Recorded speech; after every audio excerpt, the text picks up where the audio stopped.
Yeah, I actually ended up getting masters like last year, like late 2016, and then I got it like 2 more times, and I just stopped playing Starcraft because it was fucking awful.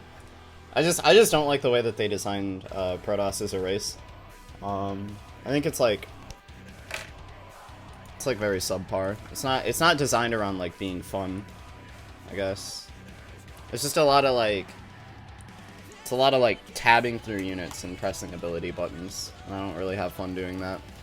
But I didn't like I didn't really like I played random for a while, and I got masters as random too.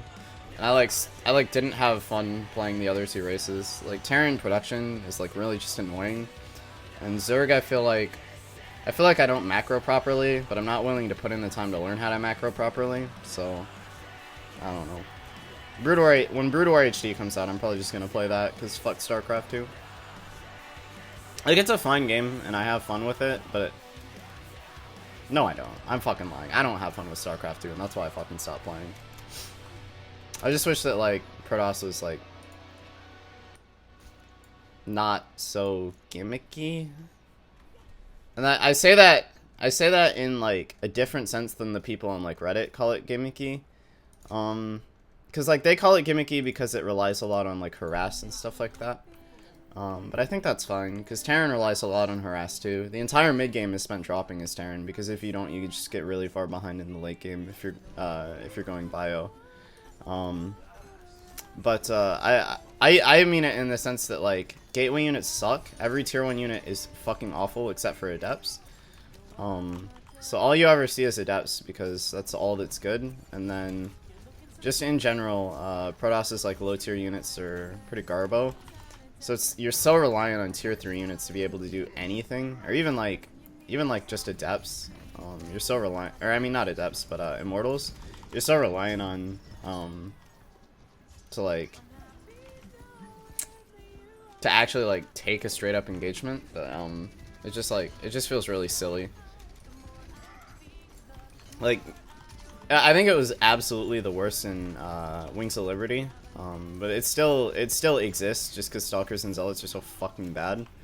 Well, Zealots are fine after charge, but pre-charge they're fucking worthless. They're literally wasted supply. But I think what it comes down to is like in Wings of Liberty, you could be maxed out on gateway units and have, you know, like 40 to 60 probes, maxed out on gateway units, and have 4 Colossus. And if you lost the 4 Colossus, it didn't matter what else you had, you just lost the fucking game. And I think that's like really fucking stupid to me. How the rest of your army is completely irrelevant. It exists only to buffer for the Colossus. And it like with like the nerfing of Colossus and stuff that happened, that's significantly less true. And I think with Adepts, that's less true as well, because that's how, like, Adepts are how gateway units should function. They're like tanky enough, and they have a lot of DPS, so they can still sort of sustain. They're like the Protoss Marine or the Protoss Marauder. And then everything else is built to supplement that, or to help counter specific parts of the opponent's army. And that's a really cool, like, that's like really cool and really fun to play around. Is like, hey, my army is mostly like a generic thing, but on top of that generic thing, we have like we have more specialized stuff to deal with specific threats, like going, say, Hellbats instead of Widow Mines, or Siege Tanks instead of Hellbats, or, well, let's be honest, nobody goes Hellbats, but you know what I mean. Against like say you get Siege Tanks against Roach Hydra, but you get Lings against like, or I mean Widow Mines against like Ling Bane. I think that's like a really interesting interaction, and that allows for more variety of play. But as Protoss, it's like, you get Adepts because that's the only gateway units that's good, and then you get fucking, what's it called? You get Immortals because that's the only like tier 2 unit that's good, because Void Rays are a fucking joke. And then you just get like Storm, or you get Colossus, and then you just sort of win the game or lose the game. I don't know. It's like, it's not as bad as like Colossus meta, but like the fact that people are like, it's like eight Immortals is basically your entire army. It's like, It's kind of annoying. I just wish that like I think that like Stalkers would be like infinitely more interesting if it was like they have like 10 more HP, so they're more survivable without blink, and you put all of that HP into shields, right?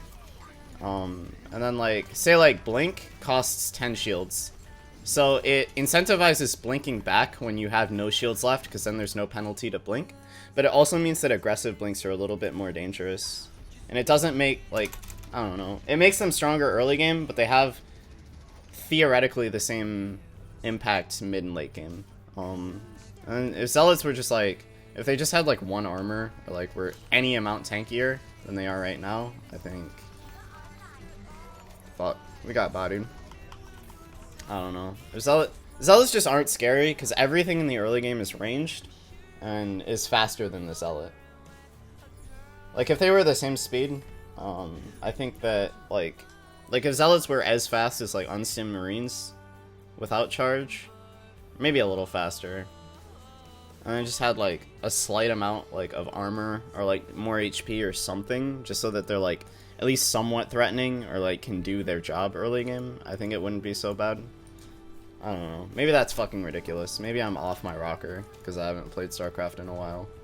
It's like people can sit and complain about adepts, but it's like they see the immediate problem of like, hey, adepts are being used all of the time, and they immediately go to the solution or like the conclusion, adepts are too strong. And I think that's the wrong conclusion to make. I think the conclusion that you need to come to is that, hey, maybe they're only using adepts because adepts are the only options.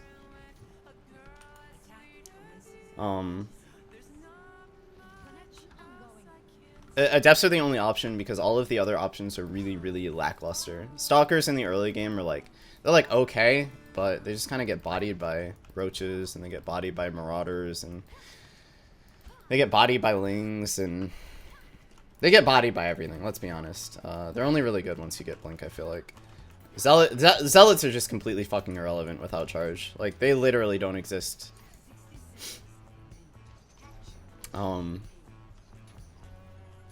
If that happened, it would be too good versus Zerg. Which change? I'm assuming the Zealots. Maybe. I guess it would force Zergs to get out of Roach Warren earlier, which would mean they'd have to play less greedy in the matchup, which I don't really mind, but then again, I have so little experience with the matchup in the modern era that could probably break things. I still, like, in Brood War it was less of a problem, because I feel like Zerglings were, like, just kind of better units, but also Hydras were tier 2, and Hydras, or, like, they were, like, tier 1.5 or whatever. I can't even fucking remember, to be honest, but I just remember, like, Hydras being really good against Zealots, so you couldn't, you had to play, like, super careful in the early game as Zerg, in Brood War, but, like, at the same time, it was, like, you weren't, like, like, if you just played the game out properly. That's actually another thing. If static defense wasn't fucking garbage, I feel like the game would just, in general, be a lot better. I've never once, like, walked, like, 5 Phoenix on top of a missile turret and been like, damn, I should probably get out of here really fast. Like, that missile turret sure is gonna kill shit really fast. That's probably the worst example, because missile turrets are actually, like, arguably the closest to what they should be. I think bunkers are kind of fine, too, but, cannons and spine crawlers in particular are fucking awful. They're just bad fucking units. They're bad buildings, bad static defense. They don't fucking do their job because they're too squishy and they don't do enough damage. I don't know. It's so often that you just see people dive on top of static defense because, like, there's no real risk to it, I think. Well, that's not true. There's obviously, like, a risk, but it's not the same risk as, like, in Brood War. You like, if you dive on top of a fucking, like, missile turret or, like, on top of a cannon or whatever, you had to have some fucking balls, or you had to know you were gonna win that fight for sure. Like, if you had 12 mutas in Brood War and you came into, like, 2 cannons, you turn around and walk away. But that's not true at all in StarCraft 2, because static defense is so fucking weak. It would make harass, like, a lot less good, especially, like, in the mid game, but I think that's fine because it would force players to play out on the map more. You can't just win the game by harassing people around anymore. I think that's a good change. I feel like a lot of my frustration with StarCraft 2 came from the fact that, like, I could play, like, really good in the mid game, or like good enough in the mid game, and in the late game and stuff. But like at the end of the day, like there doesn't even have to be like a final engagement. You can literally harass somebody to death because harass is so strong. You just drop Marines on people's base and then they just lose everything, or you dive in as Protoss and recall out and they just lose all their production. I don't know. It's like a really anticlimactic way to end the game, I think. I think that Starcraft is at its best when players are doing long, drawn-out like engagements in the middle of the map and using the map terrain to their advantage. But that happens so rarely because there's no real incentive to leave your base, and leaving your base puts you at like a large amount of risk to just dying to like somebody trying to base race you or whatever. I don't know. After playing Brood War, StarCraft 2 just feels really sad. And it's not like I have no nostalgia for Brood War, because I never actually played Brood War before like a year ago. I played it with a handful of friends, and it's like playing Brood War and then going back to StarCraft 2, it's like, wow, gateway units fucking suck in StarCraft 2. Like, they literally don't do anything. They don't tank and they don't do damage, so like they just like basically don't exist. And it's like, wow, the reliance on tier 3 units is fucking insane. Like, I understand that like Storm was a really big deal in Brood War, but you could like win a fight with like maybe 1 or 2 Storms, and just a bunch of gateway units. You could win small fights with gateway units. I don't think that's necessarily true in StarCraft 2 unless you're going mass adept with glaives. And even then, it's like, once you hit the mid game, that's not really possible anymore. I don't know. I guess that sort of ends my rant on StarCraft 2. It's just like, it's not even Brood War fanboyism. I just want gateway units to not be dicks, and I think that's like a fundamental thing about every unit or every race. I think that you need to have like a core army of units that are like at least somewhat viable through the entire game. And viable in a sense that they're actually able to like take small fights by themselves, and then the tier 2 and the tier 3 options should be supplementary. I think that's like core, that's like fundamental RTS design, and they failed at that with Protoss.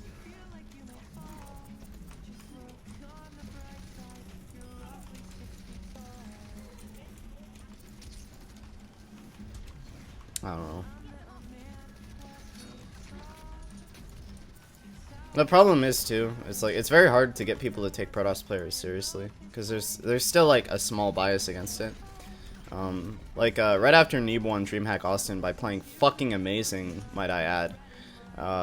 The thing was like, it's not like he cheesed his way to winning DreamHack Austin. The man played legit, and he was in control the entire fucking game, like pretty much every game, to an extent, and he microed his fucking heart out. The man's micro is unbelievable, but because it's the sort of micro that you don't see, it's a lot of like tabbing through units and placing things very specifically.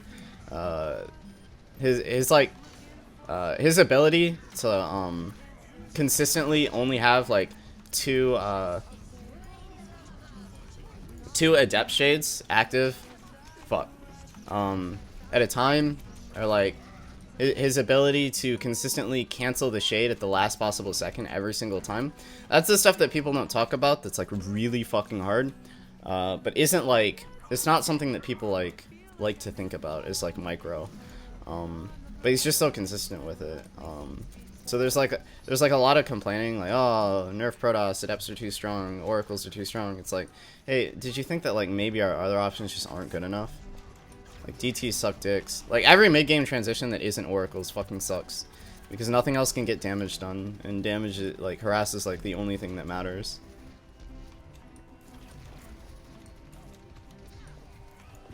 Fuck, that's really unfortunate. I don't really want to guide it